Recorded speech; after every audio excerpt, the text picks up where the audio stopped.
This episode was brought to you by Big Moose. Find out about the 1 Million Project at bigmoosecharity.co.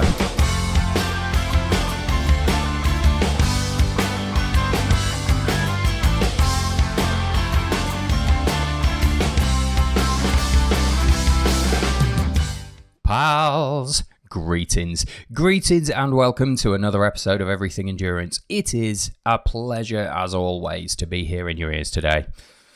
And today I'm going to be transporting you to one of my favourite places on the planet. I mean, it really might be my favourite place in the UK. We are talking about somewhere staggeringly beautiful and tucked away in a corner where people don't generally find it. An absolute gem hidden away in the West Highlands of Scotland. You'll no doubt have seen the title of this podcast, so there's no point hiding from you that I'm talking about the Highland Ultra on the Knoydart Peninsula. Honestly, I can't be effusive enough about this place. I was blown away by it the first couple of times I went there. It's so remote, so tranquil compared to the rest of the United Kingdom. It took me longer to get out to the start of the race in Knoydart the last time I went there than it took me to get to the start of the Arctic Spine race in February. It is that tucked away, that isolated, and that beautiful. And you're going to hear a few things over the course of this podcast. You're going to hear about the amazing experiences some of the runners out on that course had. And you are probably going to be able to feel the FOMO thick in the air. I did not go out there this time. I am relying, just like you are, on the guests in this episode to tell me all about what went on there this year. So yeah, this has been a journey for me, and not an easy one. I really have missed the place this time around, and it's been a wonderful opportunity to relive it, listening to these guys talk about their experiences. But whew, yeah, that FOMO is thick in this episode, as you will pick up.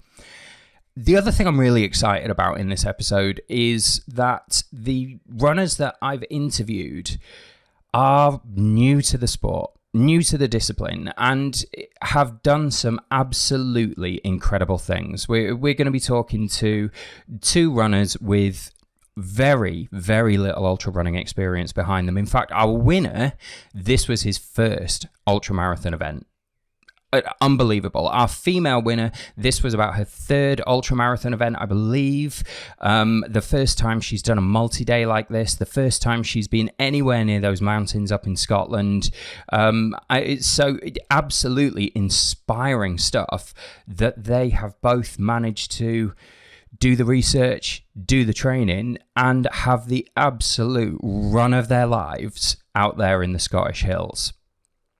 And that's not a feat to be understated. We are talking about an extremely difficult race. It might only be 3 days compared to the 5 that Beyond the Ultimate tend to like to do with their events. It might be 125 kilometers rather than the sort of 220 plus that they're more used to putting together. But it is a hard course. Steep climbs, very, very technical terrain, really boggy conditions, all 4 seasons of weather on a rolling basis across the event in a good year. And what you're going to hear about from these guys is that this year they had possibly the worst weather of any Highland Ultra event on the first day of the race. And we'll get into how much harder that made it for everybody involved as the episode goes on. But this is no mean feat. This is not a beginner's race. There is nothing flat or easy about any part of that course. So it's absolutely amazing what these guys have done. We've also got another guest on the show today who is here to reflect a little bit on the differences between those races. He's been out with Beyond the Ultimate to Peru, he's done the Jungle Ultra, and we're going to hear a sort of comparison between those and benefit from what he's learned over a much more extensive ultra running career. But yeah, I think what unites all 3 of the people that I'm going to be interviewing today is just how much of a positive experience they had up in Scotland at the Highland Ultra. We are talking everything. They had Scottish stormy weather. They've been up the most massive mountains in the area. They are the first Highland Ultra runners to get to do the really high ridge line on day 3 that Chris, the race director, has always wanted to do. You'll even hear that there was a fire local to the finish line, and some of the runners and race team had to get involved in helping out with what was going on there in this very remote community that relies on people to tie themselves to each other's causes. Our runners, no matter how tired they were at the end of this race, mucked in there as well, and you're going to hear about that as we go along. Also, if you find yourself inspired by what you hear today, if you find yourself dreaming of those Scottish mountains, then head over to the Beyond the Ultimate website, look up the Highland Ultra. Entries for 2025 are now open. So I'm not going to hold up matters any further. I'm going to let these runners explain it all to you themselves. But if you are listening to this because you are considering taking on some massive challenge of your own, whether it's a Beyond the Ultimate race or anybody else's race for that matter, whether it's an FKT or a mountain you just happen to have got your eye on, it is absolutely worth listening to these guests today, because what they've managed to do from a standing start, being brand new into this discipline, is absolutely incredible. And there are plenty of tips you can pick up on from what they've got to say, and inspiration you can pick up on from their attitudes to taking on this kind of a challenge. Welcome then to our winning female athlete first, who also came fourth in an event she'd never seen the like of before in her life. You're about to hear from the most wonderfully positive runner in their 20s getting into endurance sport. And I'm sure you're going to enjoy this interview as much as I did. After that, we'll also be talking to our winning male and overall winner, Rob Richardson. And then later on, you've got Aum Gandhi towards the end, who, honestly, hang around for Aum. Just the loveliest guy with some really, really inspiring stuff to say. Let's get into it. Good afternoon, then, to Brittney. Good afternoon, and congratulations. How are you? Thank you. I'm good, thank you. How are you? Yeah, very well. Thank you very much. In fact, it's amazing how many people don't ask how I am, so that's greatly appreciated. But more specifically, how are you feeling now? What's recovery been like since your winning run up in the Highlands?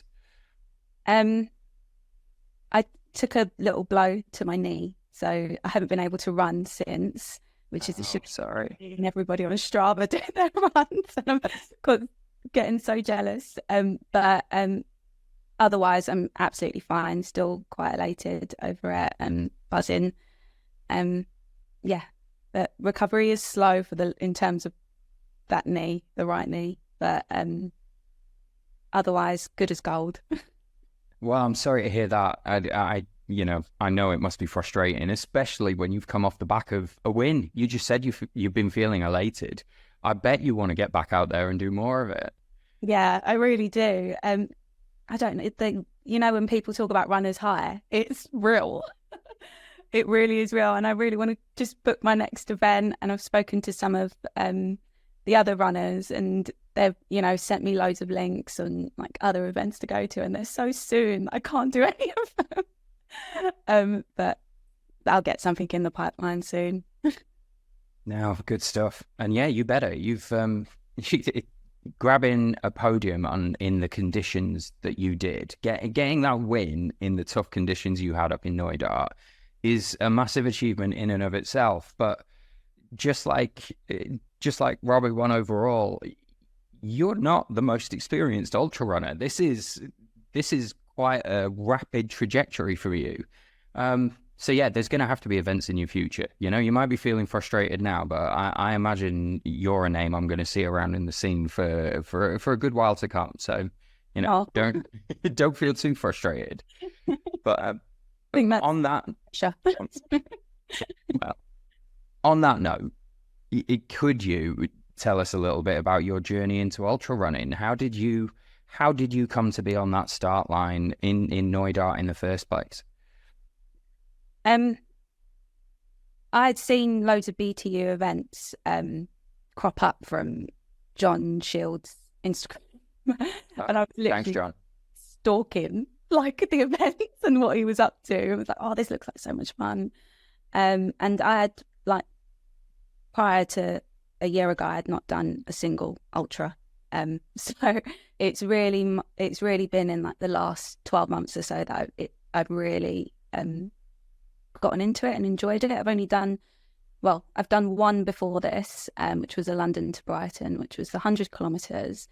And that was continuous, and it took me hours and hours to complete that. And then, like I was saying before, I did a event up in the Peak District, and that was a multi-stage, and I DNF'd on the first day. And so having like looked at the BTU events, I just kept thinking, I'm not ready for them. And I kept backing out of a couple of them, and then I just thought, you know, I had originally signed up to the jungle this June, but a couple of like life events happened, and I also thought my training wasn't up to scratch. And then I thought, oh, you know, I'll just do the Highland. 3 days, it's more manageable for me, and that's how I got there, I guess. Yeah. That's absolutely amazing. I mean, you were just saying before we started recording as well, a year ago is when you sort of started up in the distances. Before that, you were knocking off 40-minute 10Ks. Like you were doing faster, shorter events generally, yeah? Yeah. A lot of my training was very much sprint work, and, you know, just working on like intervals and speed work more than anything. But they don't last long enough. And you know, when you want that feeling to continue of, you know, accomplishment, and you're really in the zone, and, you know, when you zone out completely, it sounds weird, but there's something really nice about zoning out when you're in pain, I guess. But it's the feeling afterwards, I guess, of, you know, endurance and accomplishment and challenge. Yeah. You've made your way into the right space saying stuff like that as well. Yeah, you're saying, you know, it sounds weird there that you can enjoy those moments where you are in discomfort. Like, no, I've seen that. And I've experienced it a precious few times. I'm not the most experienced ultra runner myself, but you will. I've heard that kind of message over and over and over again in my years attached to ultra running. That a lot of what seems to attract people is it's almost like meditation. Once you're in that zone and you've got that flow, then you can go for another 6, 8, 10 hours on a race that's long enough. And yeah, definitely. And I guess there's that other element of like being in solitude for so long, and, you know, it's amazing when you team up with somebody and you catch somebody along the way, especially when you're in a bit of a rut. But just being on your own and going through that thought process of, you know, I need to get through this on my own. That this is like for everyone, it's their own race. Because I've really found that with ultra running, that as much as it's a race, it's really everybody has to get through, and everyone goes through the same experience. Everyone, you know, crosses the same rivers, twist their ankle on the same stone. Like everybody goes through exactly the same thing. That when you're on your own, you're just very much, I need to plow through, and no one can get me through this other than me in this moment in time. So yeah, mine's powerful, I guess, when you think about it, because everybody's in pain, no matter what stage you're at. And the only thing that's really going to get you through is your mental capacity to take you through. Well, I find at least. No, I'd agree with that. I'd agree that's, you know, again, another thing that I've seen over and over again in these races. It really is a big part of it. You struck on something there that I think is great about these events, that they have this kind of self-sufficient element to it that does mean you've got to test your own wits and prepare yourself and maintain yourself while you're out there in these very lonely feeling environments. But at the same time, you're there with another group of people who, when you are together with them, they're going through exactly what you're going through. They know exactly the pain that you're in, and they're there to support you in any way that they can generally. You know, there is a leaderboard, but I've seen some incredibly generous acts, even among the people on the podium in ultra running. And yeah, I'm glad to hear that's been your experience coming into it as well. That's awesome. Yeah. And I think as well, where there was no expectation of coming podium spot, first, second, third, whatever. And when you're just going through the motions, essentially, there's no pressure. Well, I certainly didn't have any pressure, especially on day 1 and day 2. I didn't feel like, I just felt I've just got to get through it. And not having the added pressure of I need to get a position just made it a lot easier for me. I say easier, that's a very loose term, but it just made it easier, not easy, easier. Yeah. Because there was nothing easy about this race. I know the course in Knoydart. I can't, I wouldn't try and claim to have run the entire course. I'm usually there with a camera. But, you know, I've done big chunks of it, and I know how hard those climbs are, how technical they are. And I also know from talking to the other people involved in the race that this was probably the worst weather they've ever had on a Highland Ultra, that first day anyway. I have a thing to say about that first day, apart from meeting with Aum, who was amazing, and a couple of the other runners on the way. But weather was horrendous. It didn't, there was not a silver lining. It was just pure rain. It was just so wet, slippery. I don't ever want to experience that ever again. I think I've been left traumatized from it, really. Well, look, I mean, if it helps at all, that really was a particularly bad day. But I can't promise you, if you're going to carry on doing ultra events, that you're not going to run into the odd one of them. Well, it's got to be better than that, for sure. But that's skipping ahead very slightly. You mentioned there that, you know, you didn't come into this with the expectation of ending up on that podium. So what were your expectations coming in terms of your performance? And what had your training looked like coming in? Like, were you feeling really strong and thinking, oh, I might have a chance of doing something good here? Or were you surprised when you were that far up the pack towards the end of the first day? There's a question in there somewhere. Yeah. So in terms of training, I knew that my training had to be different from last September's event. It was a complete failure. I had hip problems, and I keep saying I had hip problems, but really that's just a pathetic excuse to say I didn't train very well. But and I keep saying that, but it really was I didn't train. I didn't do any strength training. Well, I did do some strength training, but it wasn't enough to keep me through. And my mindset was not where it should have been for an event of that magnitude, I guess. But so this time round, I really made sure that I got my runs in, and that I actually did my Sunday long runs. And I really didn't start properly training until the start of the year. And luckily enough, my boyfriend is in the army, so he does a lot of tabs. And he was like, oh, Brittney, you need to get out with your rucksack now and just add some weight, and just that's going to keep you going. And the area that I live in is quite hilly. It's like goes through just by the North Downs. So that was just ideal. So location was ideal. And at the time for last year's event, I was in London, and it's just flat. I mean, I had Greenwich Park, but it doesn't really compare to being down here in Surrey. So yeah, had got my long runs in, and my shorter, easier runs, which is something that I never really paid attention to in the past. That, you know, your easy run, because I really enjoyed the sprint work previously, my easy runs were very low heart rate, zone 2, and just taking it easy and not putting any pressure on myself to complete it at a specific time. So that just was not in my mindset, or it was just enjoy it.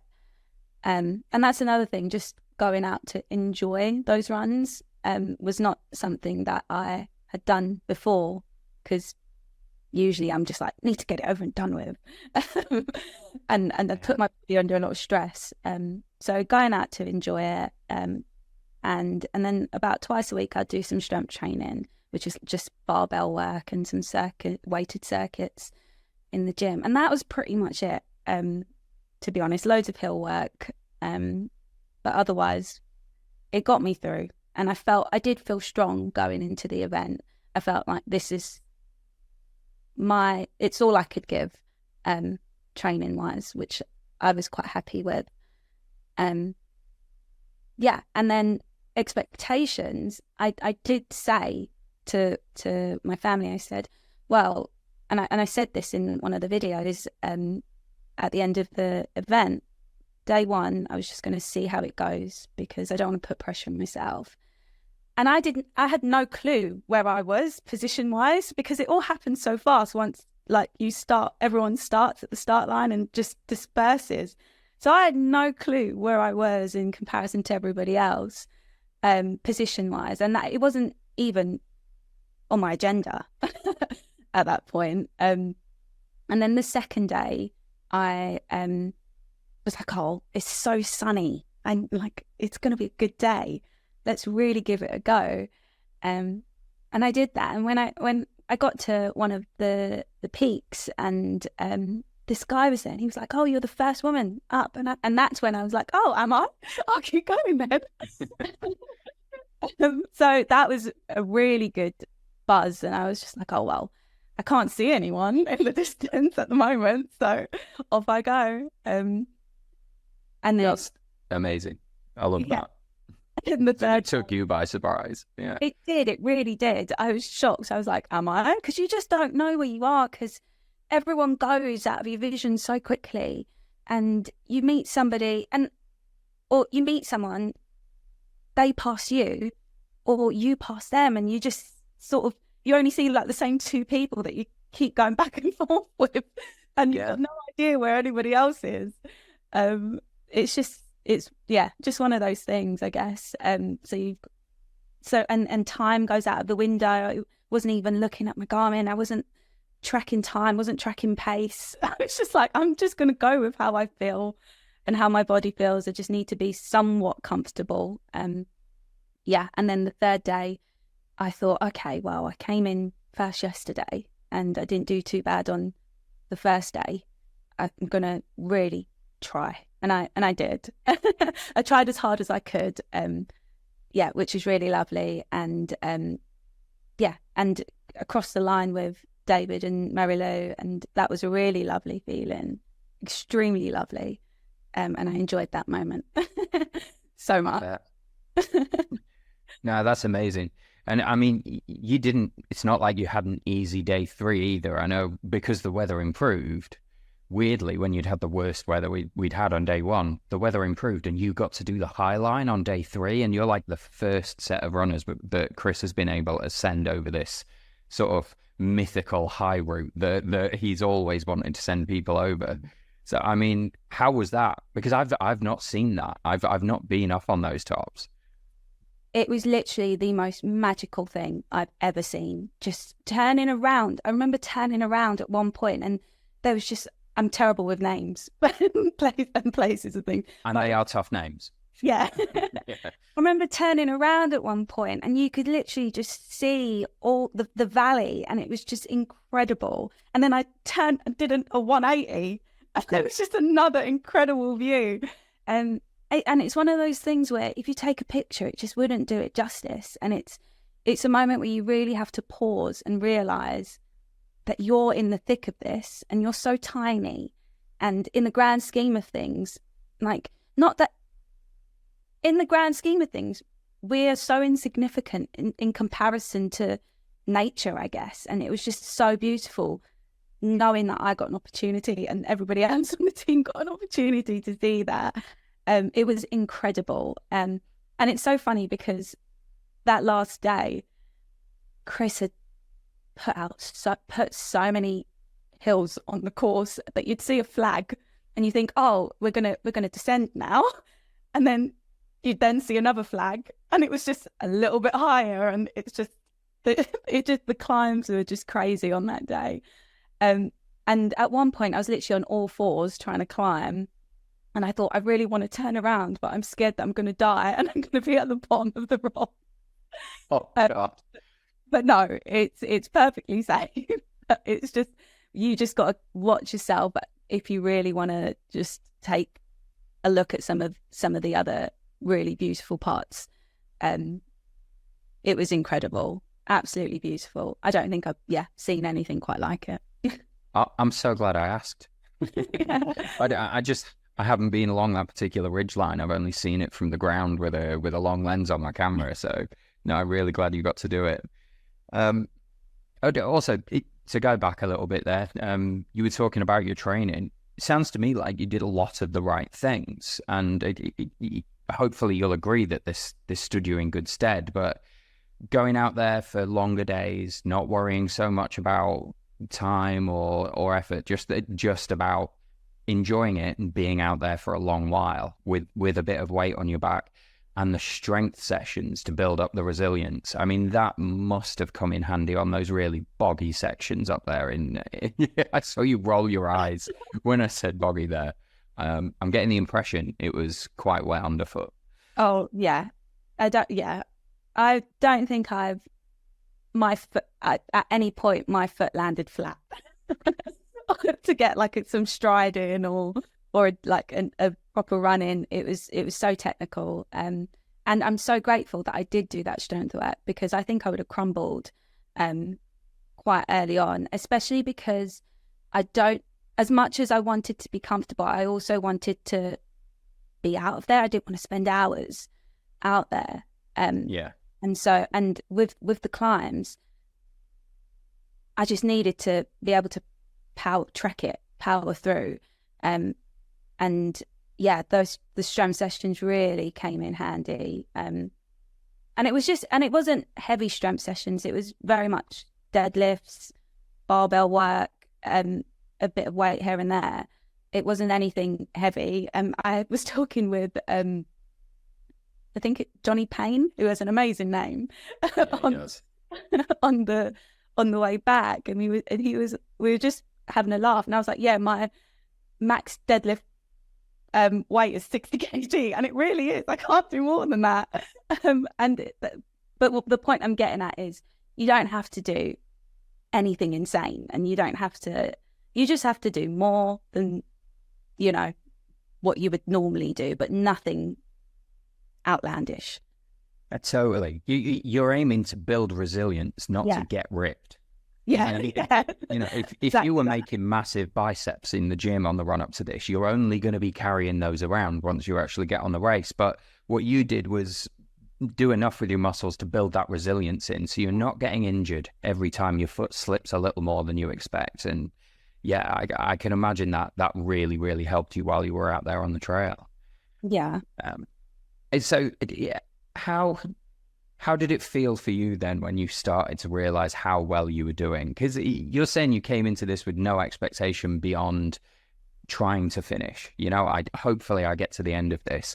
What did it feel like then, wherever it was on stage 2, where you started thinking, holy crap, I'm right up near the front here. What was that like?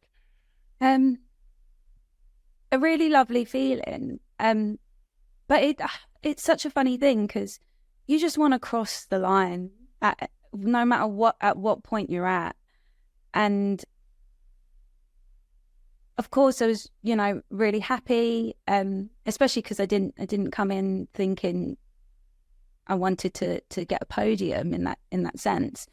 But I genuinely don't think there was any better feeling than seeing everybody else come across as well. I know that sounds, I don't know.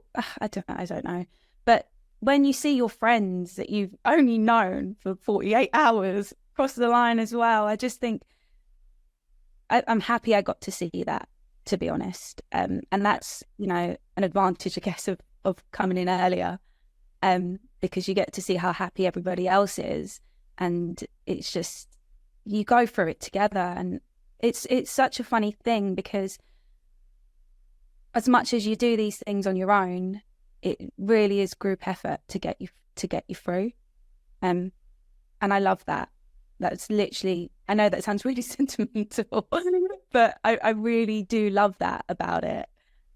You're talking to the right person with sentimental. That's my sweet spot. No, I agree. It's not a good finish line if I haven't cried for somebody else at least once. Yeah. They are generally happy tears. Even running around with the camera, I still feel a little bit of that for every person that comes in. So I'm on your side there. I'm fully agree with that. And it becomes a team effort. Your legs have got to carry you through that distance, but everyone's always there ready with advice and support and mental support if you need it. Whatever they can help you with, they'll do. And, I love that about the scene. It's part of the reason that people stick with ultra running, really. It's certainly not the good weather. Yeah, it's definitely not. No, I completely agree. It's because you're traveling as well to so far, I guess, to these events. The last thing you want is a very, an environment where you feel awkward and you can't talk to people.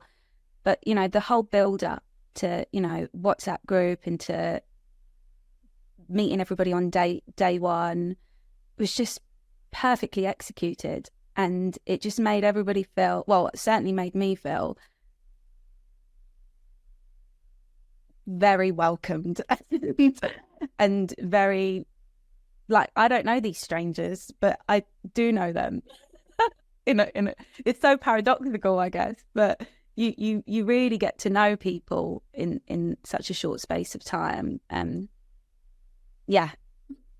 No, you do. And I'm really glad to hear you say that, and glad that you had that experience. I mean, that's great. You went up there. This is not something that you've been doing for a very long time. You're like a year into your ultra running. You've learned from a couple of earlier experiences, changed your training, and it's paid off. And you're in this incredible place, and you've met this brilliant group of people. Like, I'm pleased for you. That was a pretty good trip for you. Oh yeah, definitely. I think trip of a lifetime.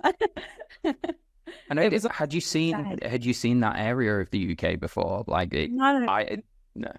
No, I've never been to Scotland. I've done a few things in Cumbria, which is obviously way further down, but otherwise no. And so just even the train journey from Glasgow to Mallaig was incredible, and it really gives you a little snapshot into what you're going to see on the day of the event. Yeah. Yeah, it does. I know the route that you're talking about, and as you go along, it just gets more and more like a scene from Lord of the Rings until you finally get to Mallaig, which feels like it must be the end of the world. Except you can see a few sort of misty mountains in the distance that they tell you must be the Isle of Skye or something, and then you're on a boat and it feels like you're on another planet. Yeah, it really does. And that Lord of the Rings vibe was definitely there. It's so funny because I tried taking pictures on the train and then I really gave up because it was just not working. Some things are just, you just got to enjoy the moment for what it is. It sounds like you really did. I think that's great. Okay, so we talked about the terrible weather. That was an aspect of it. Everybody went through that and had a muddy, miserable time on that first day. What about highlights? What are your sort of core memories from the race that you'll take away with you? I think bog after bog after bog. I don't think I've seen that many bogs. There was a moment on the third. You'd say highlights. No, but this is a really good highlight. So, okay. No, I actually fell into a bog, it's like halfway down my thigh, and Mary Lou literally dragged me. I don't know how she had the strength. We had about 6 kilometers or so, miles or so, and she dragged me out of that bog. And I just remember thinking, wow, this woman is strong. There's only 6 miles left. How is she literally pulling my body weight out of this bog? So that was a highlight, just to see how much, how much she still had left in the tank. That was a really good moment. I'm working my way backwards, I've just realised. But day 2 was I know we've spoken about the weather, but it was insane. It was so lovely, and my mood was uplifted. And day 2 was perhaps of the 3 days where I was on my own the most. And I really didn't talk to anyone. And for me, it was a day where I could just concentrate and really work through the mind games and try and, resolve it all on my own. So I felt really accomplished on day 2. And day 1, it was definitely meeting Aum at the river crossing, which was insane. I had such a big adrenaline rush from it that I'd not soon after crashed, and I didn't realise I'd crashed. And Aum was like, "Do you need some food?" And I was like, No. And we were just climbing, and I was like, "Yeah, I need some food." So it was just his little reminder that just picked me up a little bit. The Highland cows are amazing as well. Yeah, and the fact that they literally blocked our path, I was so scared. I was like, "Oh God, are they gonna stab me with their horns?"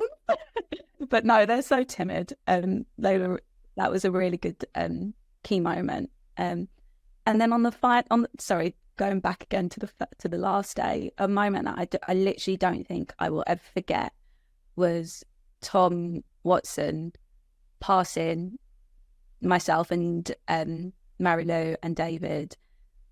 He literally looked like an action man, going literally, I don't know where the energy came out of, but he was after it. He was gone. There was like dust leaving him, and it was like the highest point, and then it was just a descend from that point.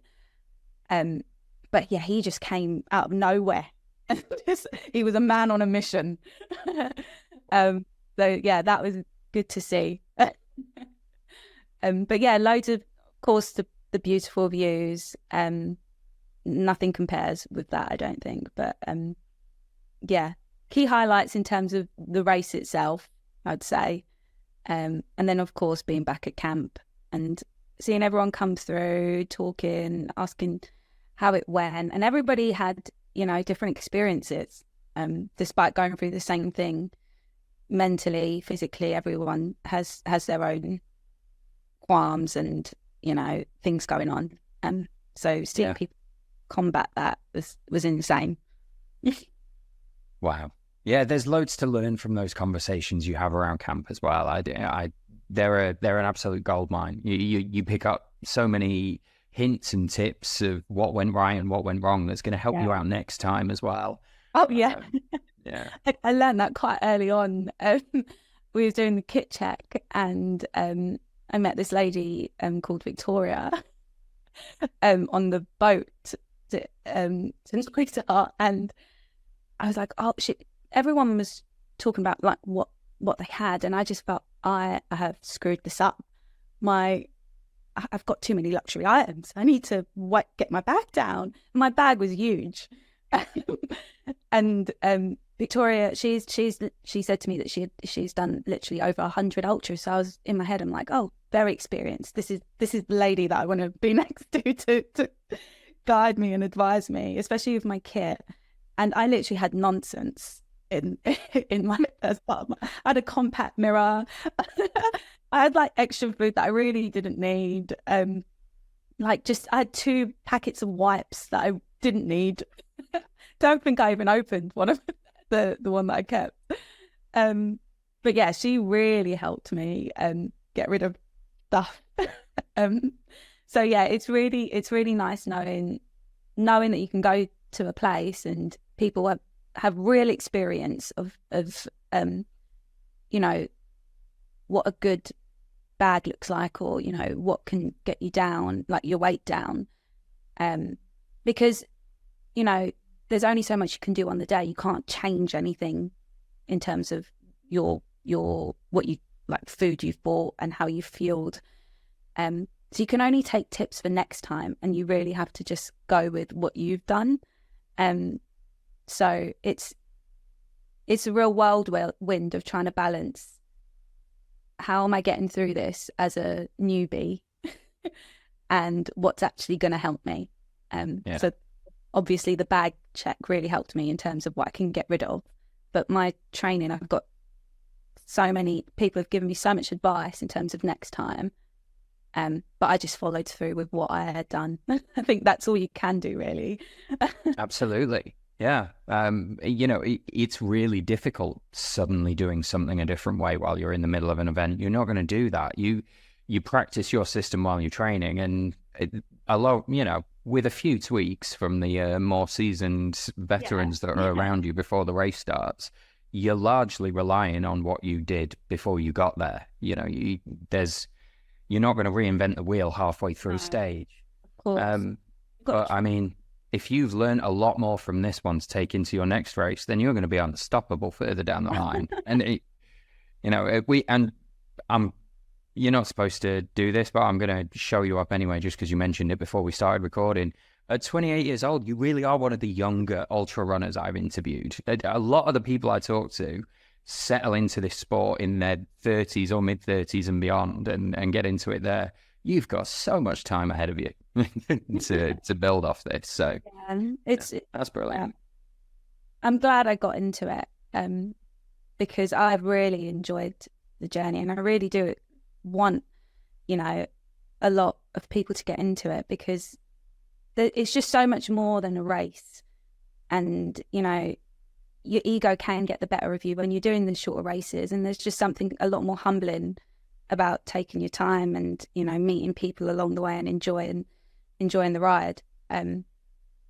So that's, from my brief, experience, I've learned so much, it's a lot more about myself than I have done doing my shorter distances. That's for sure. Yeah, I bet. If you really want to know who you are, you are going to find yourself. You're going to find out who you are at the top of a mountain, looking out at a view that makes you feel like a dot in the landscape in the pouring rain. Right. And, it's hard to be arrogant when you are soaked to the skin on the top of a mountain in the middle of nowhere in Scotland, and you've got to figure out how to get down. Yeah, that's so true. And just during my practice runs, my training leading up to it, I literally had to remind myself a couple of times, stop rushing it. It's not a rush. Like, time's still going to be there, and your dinner's still going to be waiting for you at the end of this run. There is literally no rush, and there's just you soak in so much more, even in the pouring rain, like you said, when you absolutely take your time. Well, look, I imagine if anyone's listening to this and thinking about taking on their own, whether it's a Highland adventure or whatever else it is you've got in mind, I imagine there's a lot of inspiration they could take from what you've had to say today. But to get into the more nitty gritty of it, you've been through that kit check now, and the process of trying to figure out what you should and shouldn't take with you. So is there one tip about the kit that you would give to anybody thinking of going out and doing this, or one thing that worked particularly well or didn't work well? I think something that really worked well was just compartmentalizing everything in dry bags, just because it's such a faff when you, like, at one point on the last day I had to stop to try and get a blister plaster. I don't know how much help it actually served, but I remember thinking, this is quick, I can just get this yellow bag, because that's like my medical bag. And it was so quick, and I had it at the top of just knowing where everything is in your bag. I think it was really important for me. And color coding my dry bags in that I knew exactly which one to take out was helpful for whatever reason that you need to take whatever kit you need out of it. So that was definitely helpful, color coding my dry bags. That's a great tip. Honestly, if you haven't organized the kit in your bag on one of these events, you could end up out of the race because you couldn't find that blister plaster, and you've then had to limp along pulling the skin off your ankle for the next however many miles until you hit a checkpoint and find a medic. It really could cost you your race if you don't know where the kit you need is. So no, very, very valid tip. Yeah, perfect. Well, I hope it helps someone. Yeah, there you go. I imagine it will. And look, I promised to try and keep these interviews a bit shorter, and we've still nearly hit the 40-minute mark. So I'm not going to take up too much more of your time, but just to once again say congratulations and well done. And I look forward to seeing you on some other races, which I have no doubt I will. Likewise, hopefully we'll get a meet up at one of them. Fingers crossed. All right, awesome. Thanks very much. It's been an absolute pleasure chatting to you this afternoon. Likewise. Have a good day. Good afternoon then, Rob. Rob, how are you? Yeah, really good, thanks. Yeah, how are you? Very well. Thank you very much for asking. It's been a little while since the Highland Ultra now. Are you fully recovered? You feeling good after your exertions? Feeling pretty good, yeah. Starting to get back into a little bit of running again now. So maybe I can go run some hills on the weekend. Well, I'm glad you're still looking forward to running in the hills after what you went through. I always find it interesting when I'm interviewing athletes after a race that I wasn't at, because I had such bad FOMO while I was there, and this is my opportunity to sort of really see behind the scenes a little bit, as well as the people who are listening to this. So the first thing I heard, and that I heard repeatedly about this year's Highland Ultra, was that the weather, especially on day one, was a bit rough. Would you say that was fair? How did you find the Highland conditions? I don't know. It's rained solidly for 6 months, hasn't it? Pretty much out of the UK. So it wasn't unexpected. But yeah, I mean, on day one, when the slopes were heading up and you're pretty much just wading up the stream, there's Chris might not like to mention it, but there was a bit of a waterfall we had to go through and a few other things like that. So it tested my waterproofs anyway. That's a great way of putting it. Yeah, absolutely. And Chris does love an obstacle course. But I'm just trying to set the scene a little bit here, because we've talked about the Highland Ultra before. Anyone who's listening to this, who's heard any of those past episodes about the Highland race, will know it's very hilly, very technical, beautiful, but not an easy race at all. And you happen to have turned up there when we had arguably the worst weather they've ever had there. And having set the scene, I'm now going to point out the big fact I've got about you, which is not only that you won, but this was your first ever ultra. So on day one, you'd already competitively raced further than you'd ever raced before. Is that right? Yeah, that's right. I got my my marathon badge on my Garmin on day one. So that was nice. That is absolutely amazing work on such a difficult course and in such difficult conditions as well. So I think I know where our line of questioning is here, Rob. Like, I need to understand how on earth you did that. But before we sort of get into the finer points of that, what sort of running form did you have before coming into this? Not a lot, I'm afraid. No. So I kind of decided just about a year ago I'd go into running. You know, I always interested in the trail from the start. So starting to run some trails myself. But kind of any kind of competitive racing, I've done like a local 10K. I've done a pretty low profile half marathon, trail half marathon. But that was it really. So everything for this race was just built up from training. And we're going to have to dig into that training a bit, but I mean, firstly, were there other sports behind that? Were you already building on a base of resilience or, you know, physical strength from another field before you came in here? Because I've seen a lot of these races, and for you to have come in with as little experience as you did and done as well as you did is just, that's pretty unique, Rob. I don't know if you realize how big a deal that is. So were you building on another base from another sport coming into this?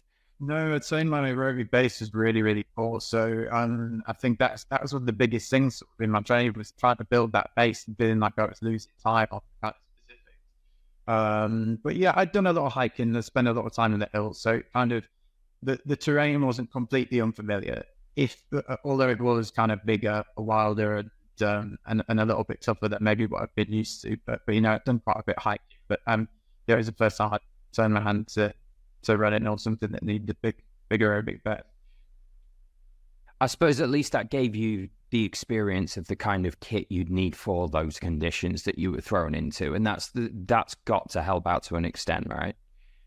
Yeah, definitely. I think you realise pretty quickly as well that like kind of you need stuff you can move in, because even if you're just hiking hills, if you've got the thickest or most unbreathable waterproof jacket, it's not gonna be enjoyable. So a few little tips and a few ideas and try to pack weights and stuff like that kind of set you up on the right path. And how far into that did you get? Because we have some runners who will sort of turn up very cavalier. They've got whatever kit they brought, and some runners who pick apart every blog that they can find about the race and put together spreadsheets and try out various versions of each bit of kit. So where were you on the sliding scale of kit nerdiness? Probably on the close to the extreme end, I reckon, of kit nerdiness. It was one of those things where it was just, I didn't want to fail that to be the bit that failed me. And there's a bit of fun in kind of looking through all the kit, went into shopping, but probably spent way too many hours browsing through various different websites, trying to find the best kit, looking things up, seeing what people had used before, looking what people had used on other kind of stage races, be it right up through from kind of Marathon des Alpes through to whatever else I could find online. I was just kind of digging out as much info as I could. And it helped, to be honest. I think that was one thing where I had probably had an advantage over some other people potentially was I feel like my pack weight was pretty low and my kit was just about as good as it could have been. Yeah, that's fantastic. I mean, I fully understand some people will come in with that slightly cavalier attitude that I was outlining before, and they rely on their mental and physical resilience. If it gets tough, it'll be okay. I'll dig deep and I'll pull through. It's far better to turn up having done the research and having some faith in your kit. Control the things you can control, and you went all out in that sort of research process by the sounds of it, which is excellent. Did it feel like that had been an advantage while you were out there on the trail in that hoolie? Yeah, definitely. I think, I had some, my walk through trousers and stuff. I felt like I could put them on and keep them on all day. I wasn't just sweating up. A few things like that. I felt like my back was pretty light. I could, spend 7 hours out there and not feel like it was killing me. So, and I wasn't desperate to throw it off at the other end. So I felt like that's the measure of whether or not I got it right. And I could run with it, which I guess is a big thing. Which wasn't always when I first started to look at the kit that I'd need for the race. I thought, will I be able to do any running with that much kit on? But yeah, I could. Excellent. No, well done. I'm always glad to meet a fellow kit nerd. I think admin is such a massive part of these kind of multi-day races, and you really put yourself in a good position to prove what you could do physically, which was to win each stage hands down, which is incredible. I mean, what sort of expectations did you come in with? Very few. I was just nervous as to whether or not I'd be able to finish the thing. I didn't. I told very few people that I was doing it. Just on that basis, I just hated the idea of coming in and failing, and it was so far outside of what I'd done before that I didn't know whether or not I'd be able to dig deep and go there, how it would feel, passing, when with really kind of my runs maybe going max in training up to about maybe 20 or 30K. I just didn't know what it'd be like when I'm kind of pushing way past that. So really no expectations. And what was it like pushing past that point? You discovered so much new about what your body could do while you were out there. Like, how did you find that experience? Because every step from 25 or 30 kilometers into day one was new territory for you. Yeah, I don't know. It surprised me really. It didn't feel like I was pushing new territory. I was just so busy trying not to fall on my arse or forgetting to eat, forgetting to drink. And when I sort of figured I might be ahead, I was just that was the main thing. Don't screw up. Was so much that was in, and that kept me really, really busy, and not thinking too hard about how long is this going to go on for? I was just focused on the task in hand, really, I was pretty pleased that I could manage to do that. Yeah, and quite rightly. And again, this is I always end up going into this. I am a kit nerd, and I'm all for people doing that, putting that time in beforehand. And you, by putting all that time in beforehand, you created this opportunity for yourself to do this. You know, your kit was good. You didn't have to worry about that. You could just concentrate on the performance, and that's great work. So how did you find the course? How difficult was it, and how deep did you have to dig? Like, it's tricky. There's lots of, like, you know, there was plenty of steep slopes to get up. There was really slippery bits. There was, you know, even to the point where on day one by the end, you know, just seaweed all over the place. You had to scramble all over. There was snow on bits, of course. There was I think so. It's challenging, but because it's each bit's a new challenge, I think that breaks up a little bit. And I think that probably made it less mentally challenging than maybe something where you just had one big monotonous challenge, like one big climb, or if you had just a flat course. So I think it was challenging, interesting. And you knew there was always something cool just around the corner. You know, I was just about to turn the corner around that lock and see up it, or whatever it might be. So, or if I get up to the top of there, then that gives me a view down there. So that kept me interested and excited. So maybe less mentally challenging than I might have thought, considering how physically challenging. You're really not helping me with the FOMO I was experiencing for not having gone there this time around. You're taking me back. Those views are incredible, aren't they? What did you make of the terrain, and had you seen that part of the Highlands before? No, I've not seen that part of the Highlands. I've kind of been up and out of Skye and out kind of West Highlands up to Ascent and stuff, but not up to Knoydart. And it was kind of on our bucket list. It's one of the reasons I decided to have a go at this race. But yeah, it didn't disappoint. It was brilliant. Just heading in on the boat and just seeing the big hills around us. They were covered in snow as we headed in. But just various points on the days, you know, I don't know, Kinloch, it looked more like a kind of Norwegian fjord than a typical Scottish loch. I think, you know, lots of hills we just head up, and just looking around, it was pretty much panoramic views out to the island, to the Coolin, to Ron, back inland, to to Munros, and yeah, it was brilliant. Oh, incredible! You managed to see any wildlife while you were out on the course as well? Yeah, I got to see an eagle, which was good. Oh, brilliant!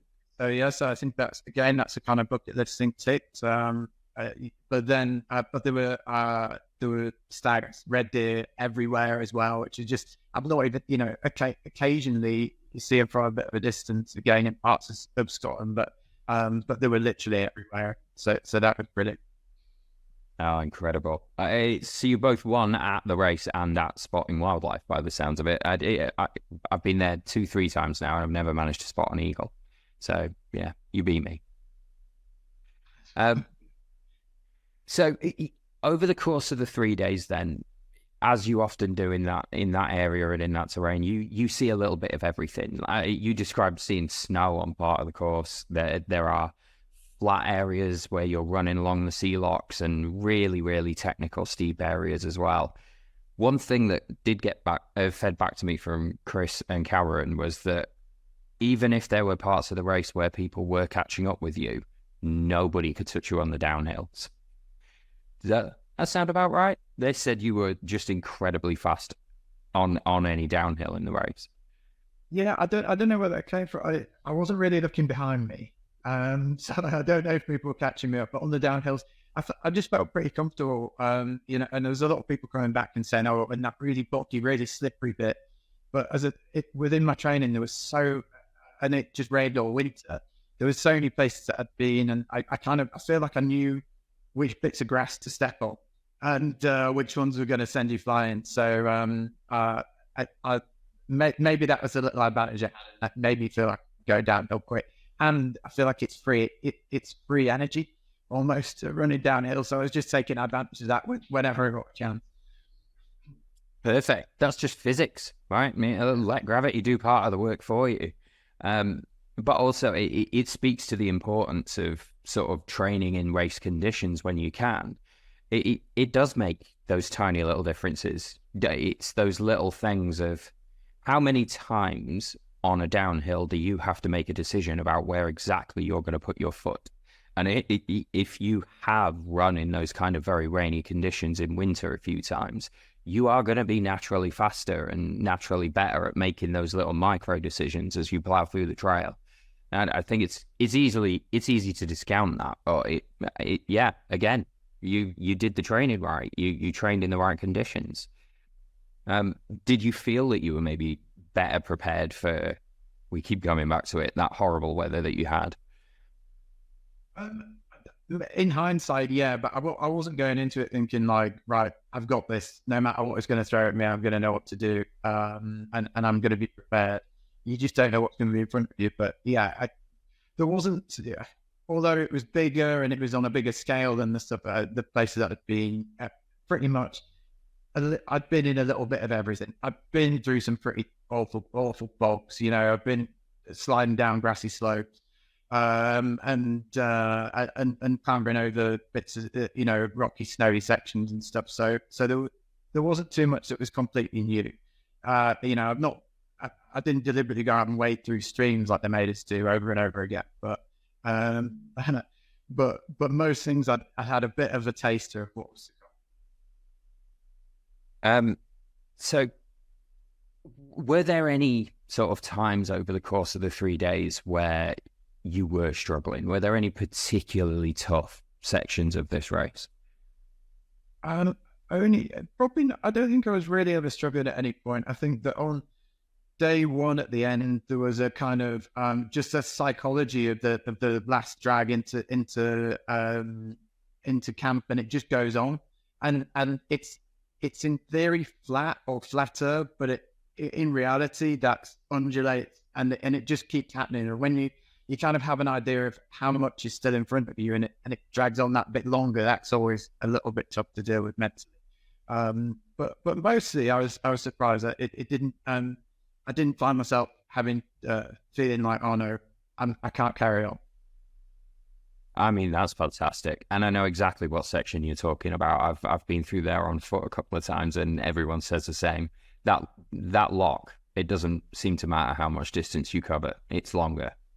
Yeah, it doesn't matter how many up and overs you do on that apparently flat section. There's another one. It's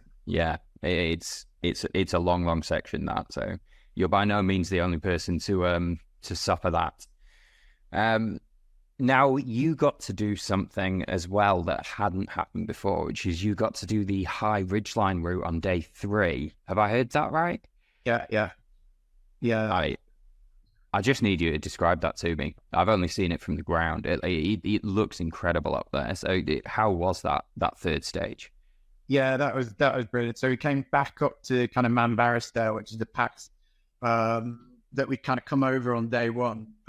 But then Chris sort of shot us off to the right into a bit of no man's land that was boggy and hillocky, and we had to kind of come up and down various different sides, and it was really challenging, going really, really hard on the foot, and it took a little while. But by the time we got up there, yeah, it was incredible. You know, we're looking right back down into Inverary. It was just kind of like a speck beneath us. There was just views out to Skye one direction, back out to Knoydart and all the big hills in another. You know, it's fantastic. Yeah, it ended up being a bit of a not super steep drop off, but yeah, a real ridge that we were on, and to sort of see everything kind of drop away either side of you, and particularly to look back down on kind of where you'd been was amazing. And that it gave me another downhill maybe to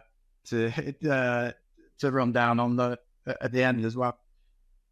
Yeah, you'll have been carrying some momentum by the time you got to that finish line. Yeah. And you've sort of brought us there to something else that I was tipped off about by Cameron, which was that he says at the point at which you crossed the finish line, having won the race, before you even took refreshments, before you even took a drink off the crew, you were involved in helping with an evacuation due to a fire in the village. What on earth happened there? I can't take much credit for that, but I think essentially as we ran down the hill into back into the village, we could smell smoke, and to be honest, I thought it was the wood-fired pizza oven for the celebratory meal, but it wasn't. it was at somebody's house. There was a house fire, which was dreadful. But the whole community kind of pulled together to empty the house of all the personal belongings and to put the fire out. But just at the other side, they were essentially dumping all these belongings into the village hall, which we were using as kind of base camp and as the place where we were finishing. So as they turned up with pickups full of I don't know, paintings and personal items, pajamas, whatever you name it. So, but I just chipped in. But to be honest, it was more because I'd just felt a little bit awkward stood there. So it was probably more selfish reasons than anything else. But no, it was everybody on in the area was helping out. So it'd have been strange not to be helping out too. And a couple of the other guys did too. Ed when he crossed the line and stuff as well. So that was nice, really. Well, that's amazing. And, you know, I'd love to think that everyone would have felt the same way under the circumstances, but you never can be sure. So don't play it down too much. That was a pretty amazing thing you did, having just run the furthest you've ever run in your life by such a large factor. And I'm sure the community appreciated it. And did you get to spend much time at all around Inverie and meet some of the community there? Because they really are a pretty amazing group of people, right? Yeah, they are. Yeah, definitely. And we were around the village for the first night, and then sort of the night before the race, and then we got a night at the end of the race, which was nice. And two of the boys who'd been emptying the house out were there. The guy, one was playing the fiddle, and the other playing the accordion, and they're having a bit of caning on the end night. So it was nice. And the same for the guys who'd been out putting out the fire. They were people who we saw in and around that kind of community. So it was good to feel like part of it. I don't think there'd be too many places where you'd have that same kind of community spirit, where there was a guy who literally had a big bald patch on his head from where where it had kind of some, I don't know, flaming thing land on it. And so everybody was chipping in. So it was nice to see anyway. And it was something I don't think you'd see in my village. No, I mean, maybe it's a consequence of how remote that community is, that you just have to be ready to jump in for each other whenever anything happens. But I imagine it was greatly appreciated that you were so happy to jump in the same spirit as you got to that finish line. So, you know, thank you from Beyond the Ultimate, even if I can't quite speak for the people of Inverie. Now, when people listen to these sort of post-race interviews that we do, they're often trying to glean a few tips to help them along when they go and do the race themselves in the future. I imagine they'll be listening quite closely to this one, given you just coming in and blowing everyone away. But are there any particular tips you would give for people who are preparing for this race? I mean, what did you do in your training that you think worked so well? I don't know. Maybe I just got lucky, but I think that just train for the terrain, you know, train for what's going to be in front of you. You know, I trained but I was making sure that every single weekend I was out in the hills. I was getting up to the Lake District. I was in the Yorkshire Dales. I was doing back-to-back runs. I was making sure as well that I was working out as well. So doing strength training, but in the lead up to those weekends, so I was going into the weekend with tired legs. So that was giving me some. So I was used to running on tired legs come day 2 and day 3. So in terms of training, they'd be my big tips, but also not just to focus on easy running, to also work on some of the kind of some of the anaerobic side of things as well, because you probably are going to have to dig deep and work hard. And then on the other side, just prepare in terms of your kit and in terms of your drop bags and those sorts of things. You know, I think all of those things, having a decent night's sleep because you're warming up and stuff, makes a massive difference. As does having the right amount of food, and train train for the kind of the food that you're going to be eating when you do the run. So there was nothing that I was eating on whilst I was running that I hadn't already eaten before, that hadn't already tested for weeks and weeks and weeks in training. I mean, there was one lad, and he had these kind of 600 calorie bars of soap basically that he was eating that he was sick of by day 2. And they sound like a great idea in the lead up because of how much energy that's in them. But if you can't stomach more than one of them, then you're not going to get your calories in.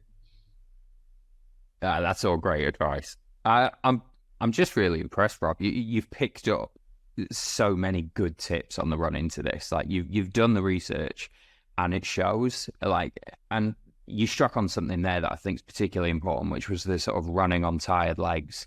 There's definitely something to be said for knowing what your body feels like when you're making it do something this hard when it's already tired.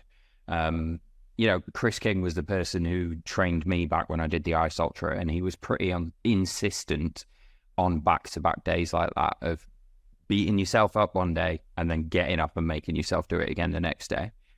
And would you say that stood you in good stead, this sort of strength training and getting used to that fatigue? Yeah, massively. I think when you roll out the tent on day 2 and you run however many miles, it's much more easy to start when every single weekday you've been getting up and thinking, don't want to do my run again, my legs aren't quite feeling it, and your legs aren't fit because they're tired, and I realized that was what was working for me, really. So yeah, definitely get used to running on tired legs is a massive help. It definitely helped me. Yeah, I think it's really great advice. And it's skipping back in time a little bit, but there was a question I wrote down here that I forgot to ask you a little earlier. When people are on that boat on the way in, or hanging about in Malig before they get on the boat or whatever, you always get this before a race. People are looking around at each other's kit and talking about what they've done before. And I remember what it was like hearing other people around me going through, oh yeah, well, I did a 100-miler in the Lake District a few weeks ago, and I've just come back from a 6-day race here or whatever, and thinking, oh no, like everyone here is really serious.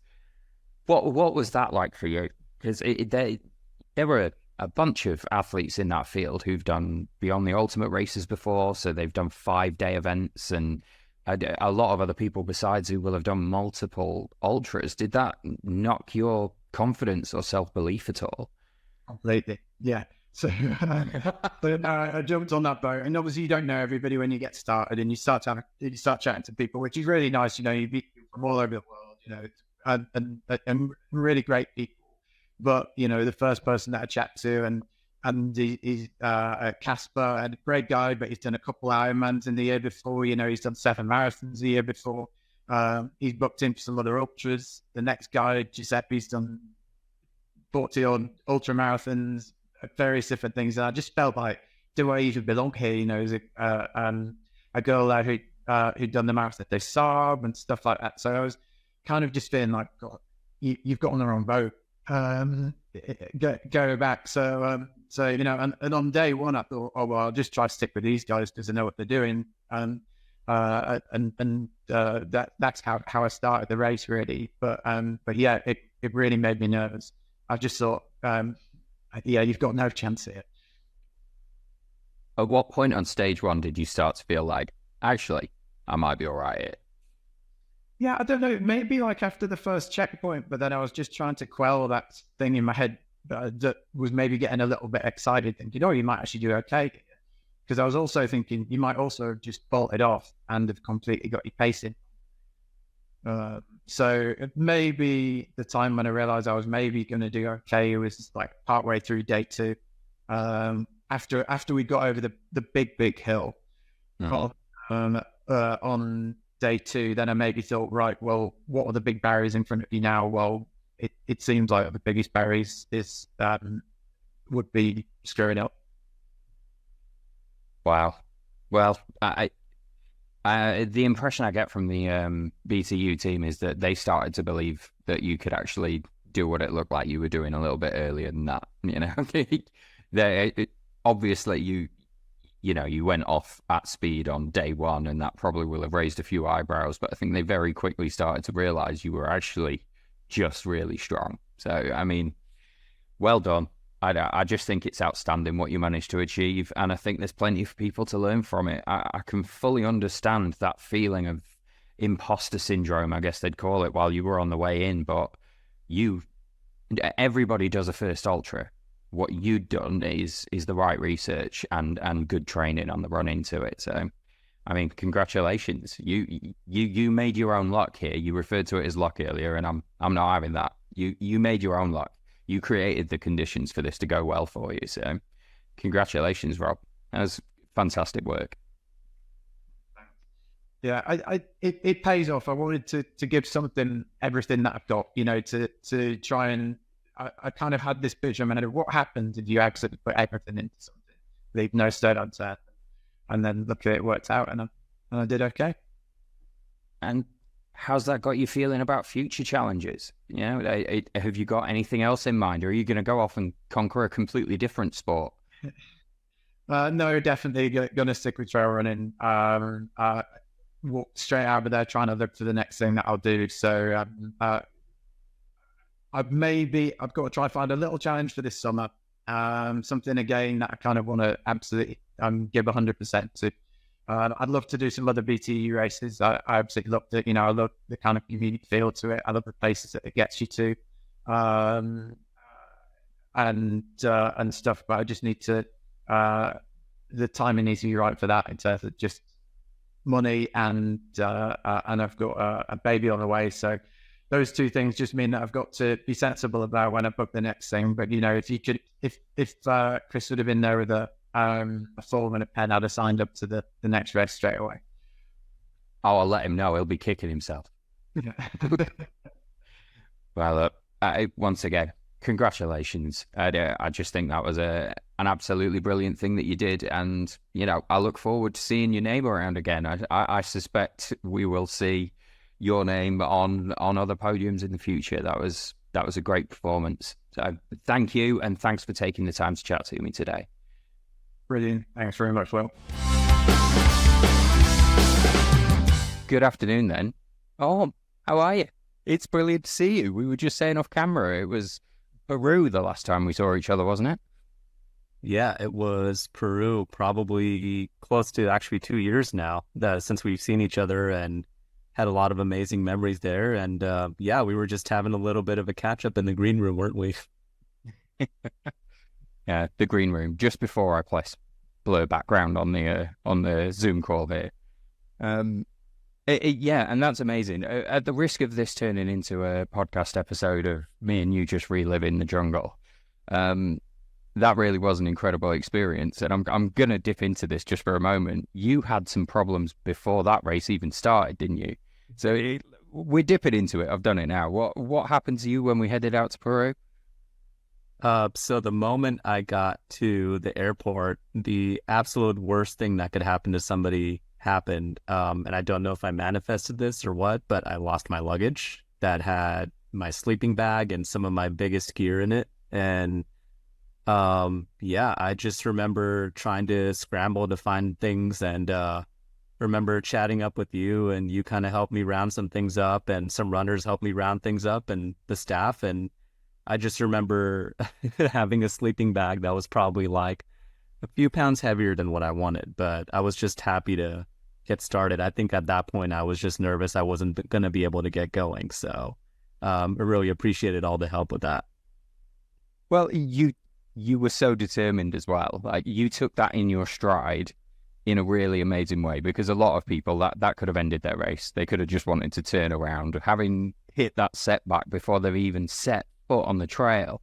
You just took it, man. And there's a great photo I got of you crossing a river on day one, where you've got like my ginormous sleeping bag tucked under your arm, and you're carrying it like an American football, which I guess is just a football from where you are. But and yeah, you were just so determined. You were not going to let it bother you. I'm here and I'm making the most of it. And yeah, you really did seem to make the most of it. I mean, again, without turning this into a Jungle Ultra themed episode, could you sum that experience up in a sentence or two?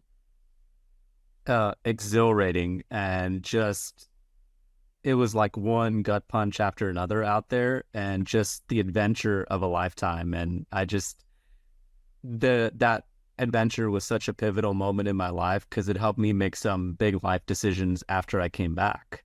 And I'm fortunate to have that experience, and fortunate to be making my way back to the jungle in 2025. It'll be 3 years to the day, and I'm just excited to go back out in Peru, because I think that place definitely has a piece of my heart. And I'm just excited to get back out to the forest over there, the rainforest. Amazing. And look, I try and make a habit on these podcasts of sort of following the good stuff when it comes up. You talked about that race being kind of pivotal, and I wanted to ask you a little bit about, what's your running career in the past? How have you come to the point where you're at now? So where does the Jungle Ultra fit into the journey you're on with running these days? What are you up to with your running, and how did you get into this? So a good place to start is that I started my running journey about 6 years ago in April.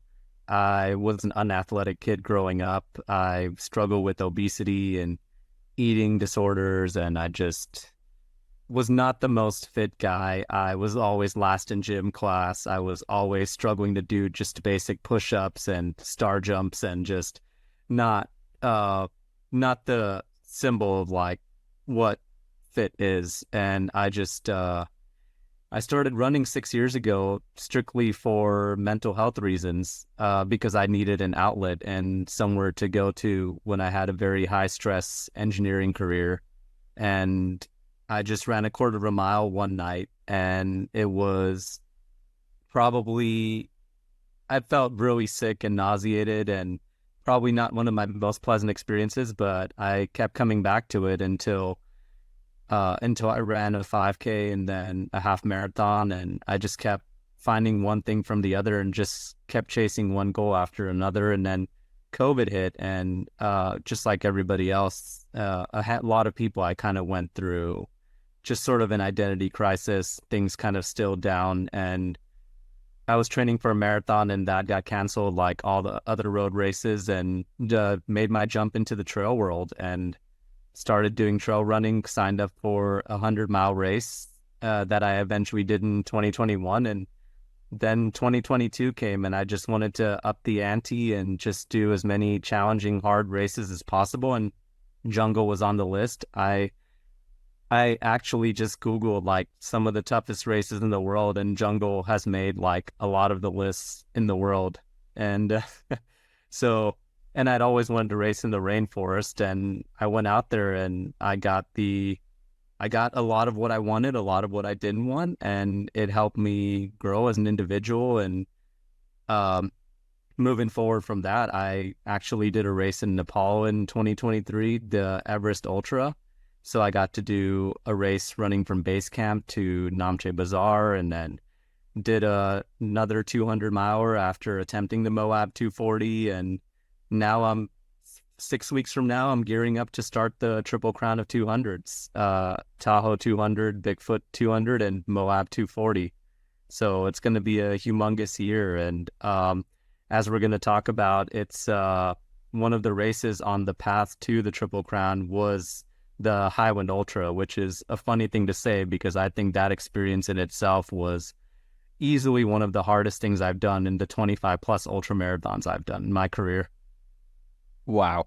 And I'm so glad that I asked. I had the impression that your journey had been pretty rapid and pretty intensive. You know, you've packed a lot into a 6-year running career, as you've just described it there, and that's just astonishing in and of itself. So thank you for that. But you just said out of maybe 25 ultras you've done, you thought the Highland Ultra might be the toughest that you have done. That's amazing. I wasn't necessarily expecting that. Well, I guess we'll get into all the ins and outs of exactly why that was. But what made you sign up for the Highland Ultra in the first place? Why that race in particular? I think just the fact that like in the previous year, I hadn't had an opportunity to do a stage race. And after doing Jungle Ultra, I realized that I was really falling in love with the self-sufficient format. And while I do love the continuous format of like staying up night after night and struggling with that sleep deprivation and just moving when you're supposed to move, I think there's something about like doing the self-sufficient format that feels more like an adventure, where you're carrying your gear, where you're carrying your food, you're basically it shifts from just being like a competitive like race to being sort of an adventure where you're just trying to take on the next challenge, see what's around the corner, and in that finding out more about yourself. And there are other factors in those races that I think that you don't get in the continuous format, going to your camp, taking care of yourself, and then the other amazing like intangible aspects like the camaraderie you have with your teammates. I obviously was fortunate to see John Shield at the Highland Ultra, and we could not stop both talking about the Jungle Ultra and the quote unquote the pants ripper stage that has an even more pleasant name now, and trying to get other people to sign up for it. But what attracted me to Highland Ultra was my previous relationship with Chris, and just knowing that I had always been attracted to the Highlands in Scotland. And when I found out about this gem called Knoydart, I was just enthralled with the idea of doing a 3-day stage race out there, and just trusted Chris's experience, knowing that when you sign up for one of his races, he's truly going to give you an adventure. So that's what got me to sign up for it. Awesome. And again, going back to our little chat in the green room beforehand, I absolutely love that this was your first trip over to the UK as well, and you made your first trip to the UK by going to an area of the UK almost nobody living here has ever been. It's like the most remote corner of mainland UK that you could have found. So what were your impressions of Knoydart when you got there? Did it live up to your expectations? It was beyond my wildest expectations. There are so many scenarios one has in their head about the Highlands, and one has in their head about like just like what they would call like one of like Britain's last great wilderness. And Chris did a good job of like talking it up and like hyping it up, but like I just don't think that even now, like I struggle to find the words to describe what I saw out there. It's very much like, I'll go back to a quote from John. He had an amazing quote in one of the promotional videos of the Jungle where he said like something along the lines of like, nobody else but the people that you ran this race with will ever truly understand what you just experienced. And I feel that way with my comrades from the Highland Ultra too. Like if I were to look at somebody I just talked to from the BTU staff, similar to what we have with the Jungle, if I were to talk to somebody from that race, I could, without saying a word, make eye contact and say, like, I completely understand. But Knoydart lived up to my wildest expectations, and it's just going to be a great story, man, because I think that it's funny to say, like, when I tell people I went to the UK and they're like, where did you go? Did you go to Edinburgh? Did you go to London? Said, no, Knoydart. What's Knoydart? So I'm excited to kind of have another experience similar to the Jungle where, you know, I think I've been asked many times, like, where did you go in Peru? Machu Picchu, Cusco, Lima? No, the Manut National Forest and out to the rainforest. Yeah, a tiny little town called Pilcapata. You might know it. Oh, yeah. You won't. Nope, never heard of it. No, and I just think that's wonderful. Chris does have a habit of finding these corners, these sort of not quite untouched. I think it's very, unless you're going to go to the moon or something, it's kind of difficult to find completely untouched these days, but places that you would not have thought of if he hadn't put it on the radar, and Knoydart definitely falls into that category. I do want to quickly add that, like, it was also my first time going to a pub in the UK, and there could not be a more interesting pub to go to for your first pub experience than the Old Forge. That's incredible. That is a brilliant pub to start with. Yeah.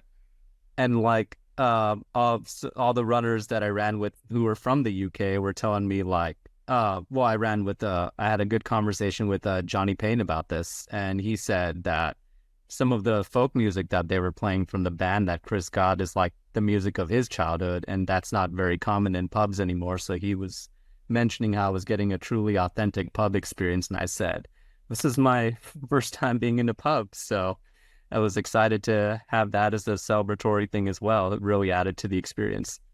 Yeah, the most remote pub in the UK. You've ticked that one off the list. That's amazing. Wow, incredible. Well, I suppose we better talk about the race itself a little bit. You talked about sort of group cohesion earlier. People get on at camps. You get that kind of camaraderie on these events. I think that's particularly the case when the event is particularly tough. And I wasn't there this time around, but I've heard the weather conditions were interesting.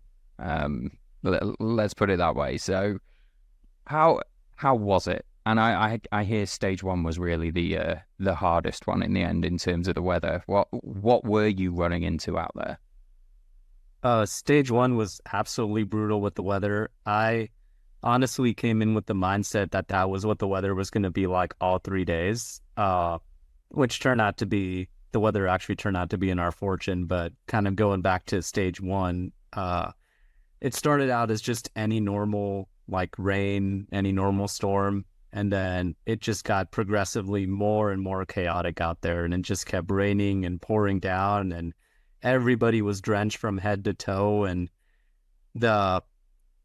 Chris would call it a soft introduction, but we all know that Chris's soft introduction is most people's hard introductions. And we started the first third of the stage, which was probably we're ever going to see for the entire race.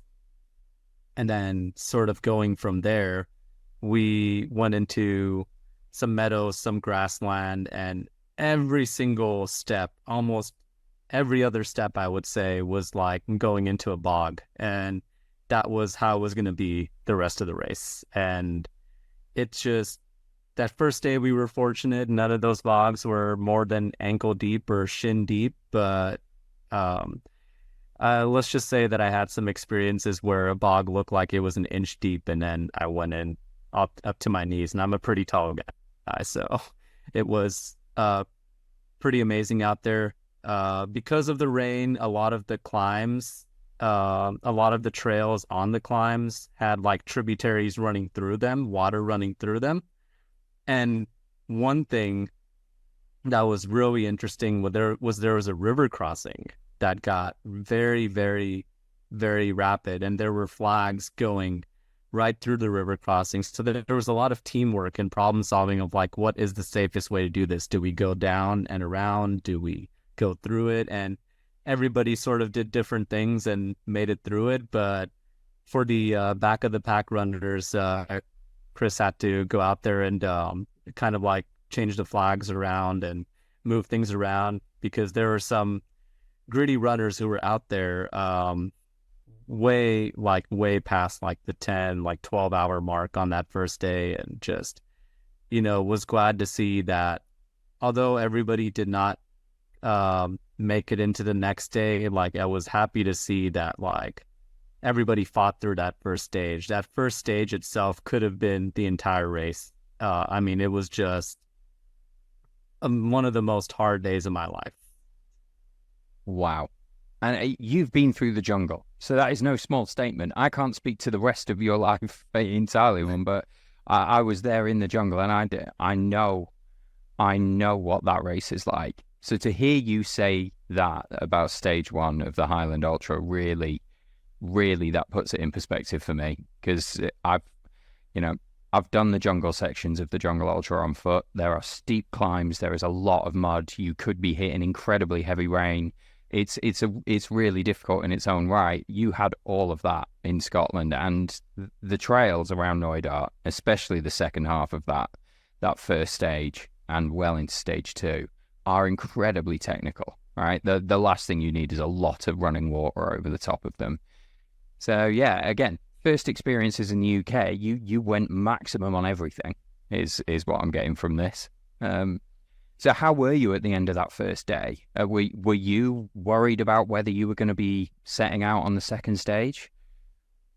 I think I was fine. I set myself the expectation that it was that I was going to be sort of hurting in that way after that first day. I mean, it was close to 50K, and like when I got to the end of it, my body felt like I expected it would after 50K and carrying that many kilos on your back. And so I think as soon as I came into camp, the first thing that was on my mind was just sit down, settle in, and just start replenishing electrolytes, start replenishing calories, and just get myself right. And I was already just focused on decompressing and getting ready for the next day. And I think that my nutrition has come a long way since the Jungle Ultra. Back then, I struggled with a lot of GI issues, which derailed a lot of my races in 21 and 22. And I've done a lot of work and had a lot of big races where I've dialed in electrolytes and calories. And so I think it just comes with experience, right? Just having a better feel for what your body is like, and also just like building strength over time and resiliency over time. And that being said, I mean, it was still like relatively a very hard day. And pretty much I didn't see a single face at camp that did not look banged up after that day. We were telling, you know, this, like one of the funnest things in hindsight, and even sometimes in the moment, depending on how it's told, is just like the war stories you tell from the day with your comrades who just went through the same thing. And there were quite a few war stories from out there about the rain. And even there was a bit of seaweed leading into camp, and it was very slippery. And I do not know who exactly it was, but I think somebody actually fell into the loch and did a little bit of swimming. Oh, wow. Okay. Not the end you want from stage one. No, but he did end up finishing the race. And it was just, we all laughed about it in hindsight. That was some slippery seaweed, though. Yeah, it is. Yeah. Worse than ice, that stuff. You mentioned you touched on something then, which I think is pretty important, though, which is, you know, you've said you like these self-sufficient races, and the way you explained the end of stage one to me there says that you've got tuned in to how these races work now. Like the first thing you said after getting into camp was, so, you know, I knew I needed to do this, do this, do this. You had your mental checklist of things that you've got to do in order to put yourself in a position where you can go back out tomorrow. Like, I'll get to relax, I'll get to sleep, but right now I've got to do these things to help myself, like to help myself recover so that I'm ready for further down the line. Do you think that's maybe a skill you've picked up and tuned through doing these kind of races? Because it's absolutely essential. Yeah, absolutely. And I think that is a part of the challenge factor that is overlooked in the self-sufficient events, because somebody might look at the greener grass and think, oh, you get to sleep every night. But it also comes with the caveat of like, you'll wake up a lot more swollen, a lot more sore. And while that sleep is essential, and that rest is essential, you're spending a lot of time in camp, depending on when you come in, just going through a task list of things that are not necessarily optional if you want to make it through the race. If I were to come into camp and just sit down and then go to sleep and wake up, I don't think that I would have made it through that race. There are things that you absolutely have to do. If you have a foot issue, go see medical. If you have, if you know that you're feeling dizzy or down on electrolytes, drink electrolytes. Take out a pack from your medical kit of the rehydration salts. And just like sitting down, patching yourself up, addressing these issues, and just getting calories in. I think that there is, that is a factor that is overlooked in the continuous events that really adds to the adventure and the challenge. And Highland is 3 stages and 3 really tough stages, but looking at some of these longer ones, like for Jungle, you're doing that for 5 days. And it's just, yeah, it just really is I think it's all part of what adds to the experience of like making this an adventure. Because with the jungle, for example, like just going back to that, like it's also the specificity in like training as well. Like, are you able to set up a hammock in your camp when you're tired? Are you able to, similarly for this, like, are you able to do these things when you're exhausted from the day? And I think that all the challenges in this race, the running is the fun, adventurous part, and it's hard, but I think a lot of the challenges with self-sufficient format lay in between the lines. I completely agree. I'm really glad that you did bring that up. I know a lot of people listen to these podcast episodes looking for tips for their own adventures going forward. So I always try and glean this stuff out because it's so important. A really big part of these races is the stuff that happens in between the racing, is managing yourself at camp. Yeah, you need that night's sleep, but give yourself the best chance of a night's sleep. Spend 10 minutes longer getting your bed ready, getting your stuff set out for the morning, getting yourself completely dry before you get in that sleeping bag. Taking the time to take that little care and attention is really going to pay off. He says, like an experienced ultra runner. Would you agree with that statement of being the person who's actually just finished a race? Like the idea of like taking that extra time. Absolutely. Yeah, absolutely. I think that the longer and tougher these events get, the more that attention to detail matters. And none of us are perfect. We have all had events where we think, oh, this will be fine, or like I could just do like a little bit of this and it'll be okay. And we're all humans and we all make mistakes. But I do think that the attention to detail is really magnified in these events, and you see it and you see those issues come up later. You look at the people who are at the top of the field, like John, for example, and you see like this, and Robert in this race, who it was his first stage race, and what a phenomenal performance by him. I've spoken to him. That was wild. Yeah. Insane. And just the most humble guy, him and John, but like just the attention to detail that you see in the front of the pack. And among like the most experienced runners, really speaks to like how they're going to do out there as well. Yeah, I totally agree. So there you go. If you are listening to this, looking for nuggets of wisdom for your future events, there's the one from this episode right there.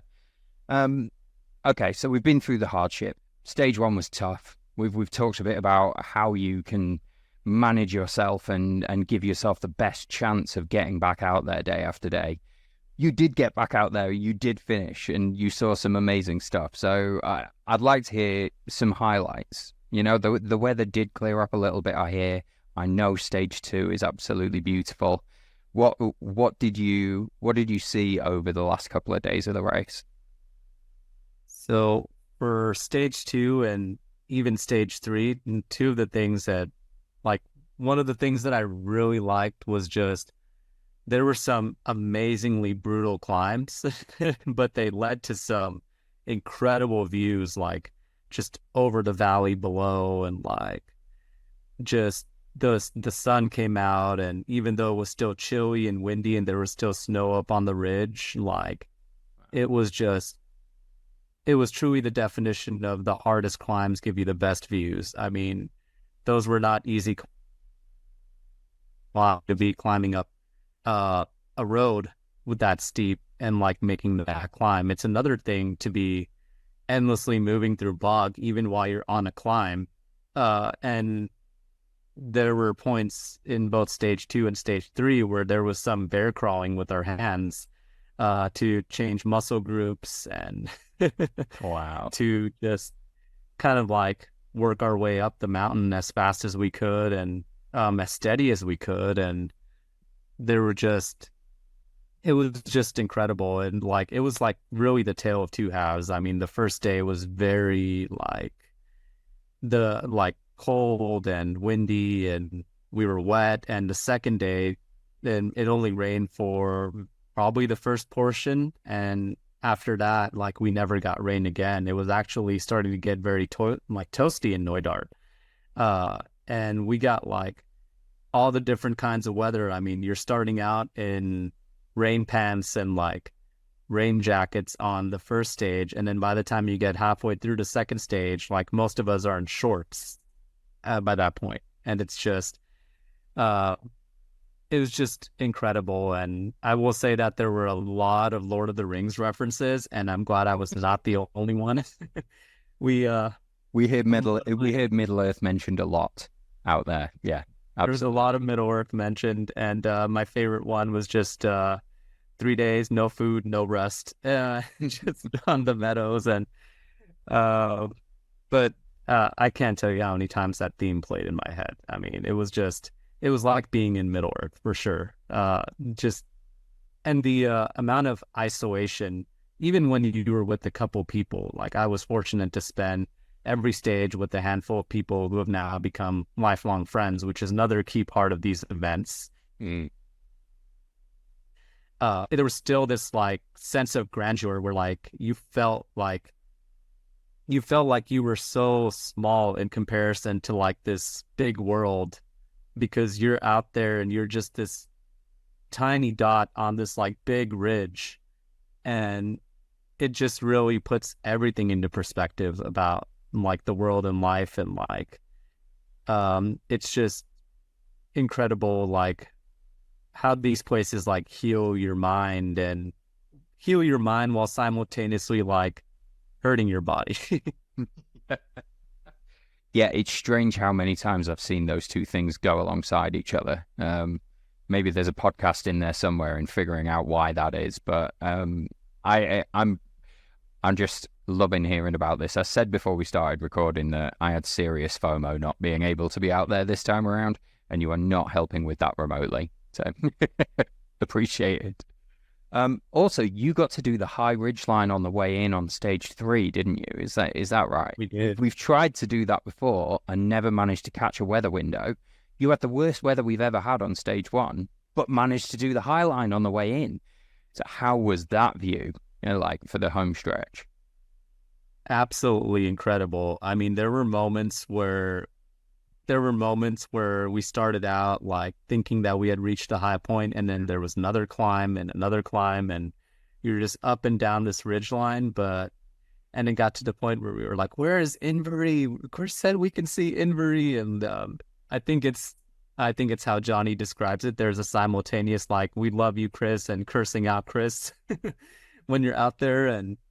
But as we did more and more of those climbs, like my friend Casper from Estonia, who also did the race, put it into simple words. He said, like, man, this, like, it hurts, like your quad burns, but like, I mean, you look around and how can you not feel good and feel amazed? And I think there's just something